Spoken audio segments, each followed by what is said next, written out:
दोस्तों, मैं आपका दोस्त संजय गर्ग स्वागत करता हूं आप सभी का अपने YouTube चैनल आचार विचार व्यवहार एवं फेसबुक पेज आचार विचार व्यवहार पर। दोस्तों, आज हम फिर एक नई वीडियो लेकर आए हैं। दोस्तों, आप सभी ने महसूस किया होगा कि जब हम अपने अपने धर्म स्थलों में जाते हैं या जिन जिन जगहों को, जिन जिन स्थलों को हम परमात्मा का घर मानते हैं, हम परमात्मा की मौजूदगी मानते हैं, या हम परमात्मा के समक्ष खड़े होते हैं, अपने परमात्मा के समक्ष खड़े होने की कोशिश करते हैं, तो हमारे अंदर दो प्रकार के बदलाव आते हैं। ये मेरा मानना है। हो सकता है आपके साथ ऐसा हुआ हो अथवा ना हुआ हो। सर्वप्रथम,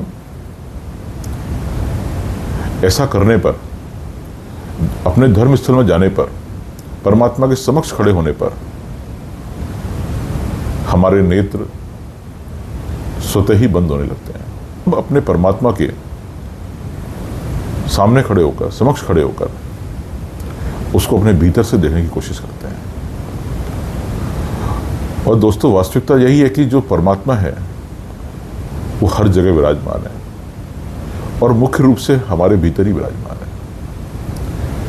और दोस्तों, मेरा ऐसा मानना है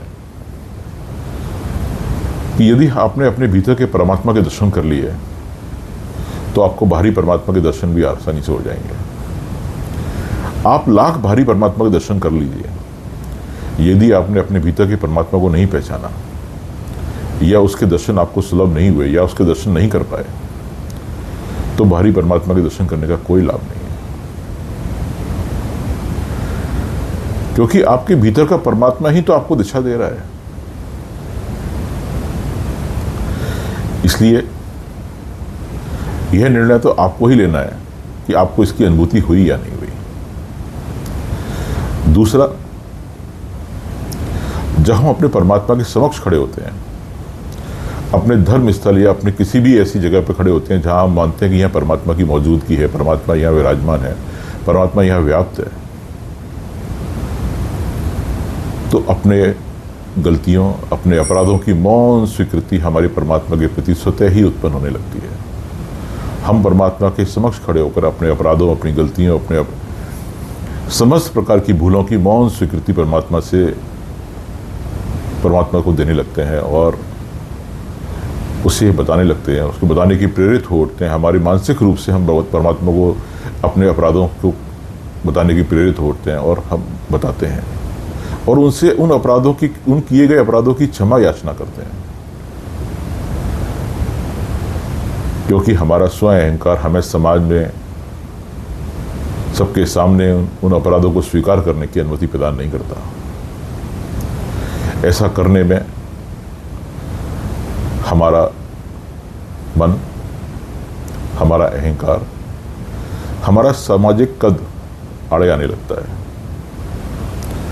हम परमात्मा से अपने अपराधों की मौन रहकर मन ही मन स्वीकृति करने लगते हैं। हे परमात्मा, हमसे अपराध हो गया, हमें किसी तरह इन अपराधों से बाहर निकालिए। दोस्तों,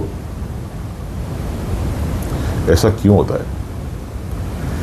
ऐसा तभी हो पाता है जब हम अपने अंदर के परमात्मा को पहचान लेते हैं, अपने अंदर परमात्मा की इस मौजूदगी को स्वीकार कर लेते हैं। परमात्मा की मौजूदगी को स्वीकारे बिना ऐसा हो पाना ही असंभव है।